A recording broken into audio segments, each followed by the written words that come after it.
Friends, truly believe that this gospel is the source and the summit of each and every one of our spiritual lives.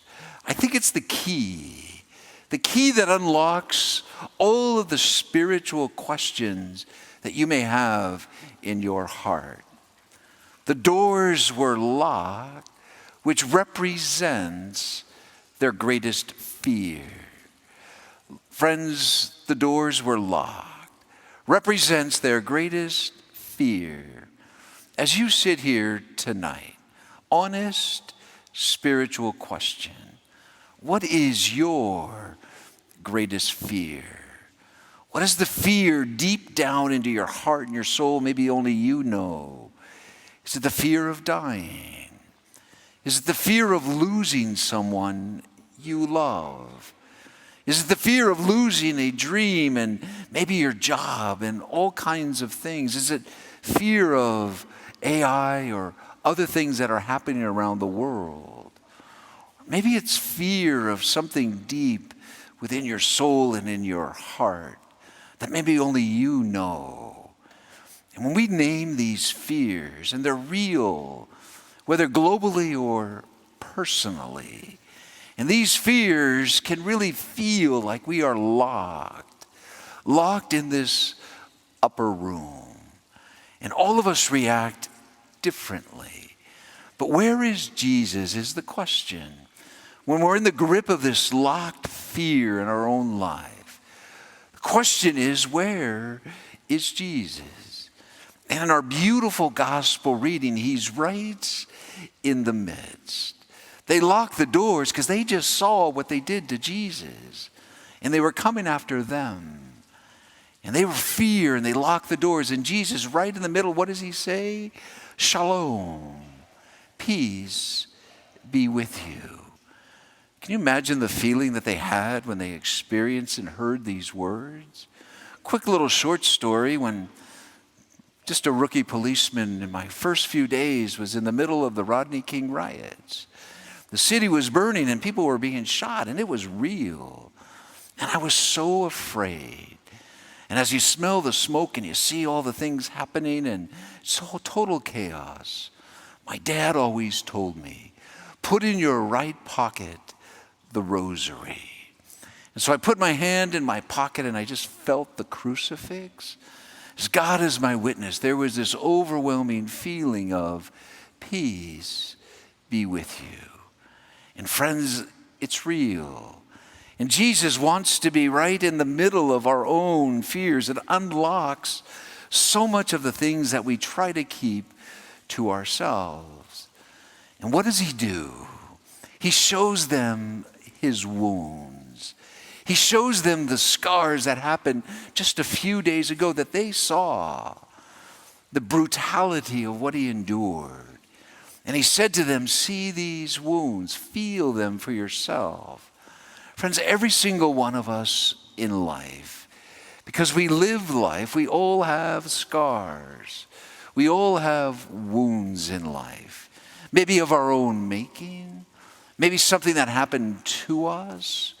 And Jesus is saying to us in these weak moments and these moments of wounds and scars, just because we live life, we don't run from them.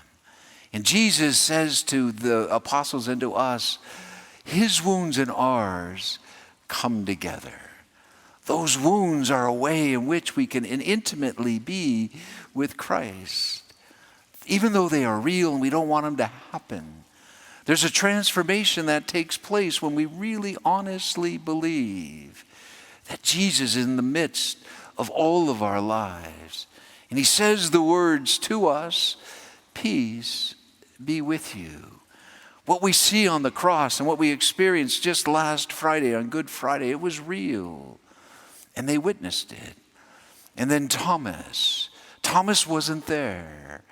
And so Thomas said, unless I see it with my own eyes, unless I feel the side, because I saw when he went through.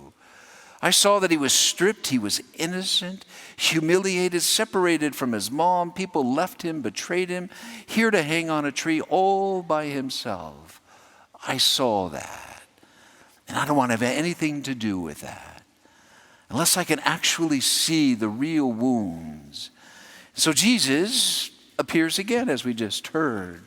Thomas, oh Thomas, you're trying to do this all by yourself, and you can't do it. Look through the eyes of faith and take your fingers and touch my wounds, the ones you just saw a few days before. Put your hand into my side. And so Thomas does, and he feels those wounds, and all of a sudden, everything changes. The fear is unlocked. The healing begins. The divine and the human come together, and everything changes. And Thomas says the words, and this is the thing I think all of us should think about this week. In our own spiritual journey, the source and the summit of all the spiritual life, ask yourself sometime this week, with all the wounds, the scars, the fears, everything that's going on, can you say from the depths of your heart, my Lord and my God? Because if we can honestly say, my Lord and my God, what happens on this altar, what happens in life, that soul and that spiritual feeling that you have, that hunger, where sometimes we just want to lock the door. I can do this by myself. You just can't. We all need God. And when we can say from the depths of our soul and our being, my Lord and my God, friends, when that happens, anything is possible. Anything in life is possible. We can endure any challenge, any question we have, any cross that we may carry, any joy that we may have, all the things of life. With this question, my Lord and my God, there is nothing to fear. There is nothing in life you cannot face when we truly, like Thomas, say, my Lord and my God. And Jesus said, blessed are those, you and I, we didn't have like Thomas. He says, have come to believe that Jesus is the Christ, the Son of God. And through this belief, you may have life in his name. Face your greatest fear, but with Christ, all things are possible. So let's say it together, the count of three, the words of Thomas, my Lord and my God. 1, 2, 3. My Lord and my God. Amen. Let's stand.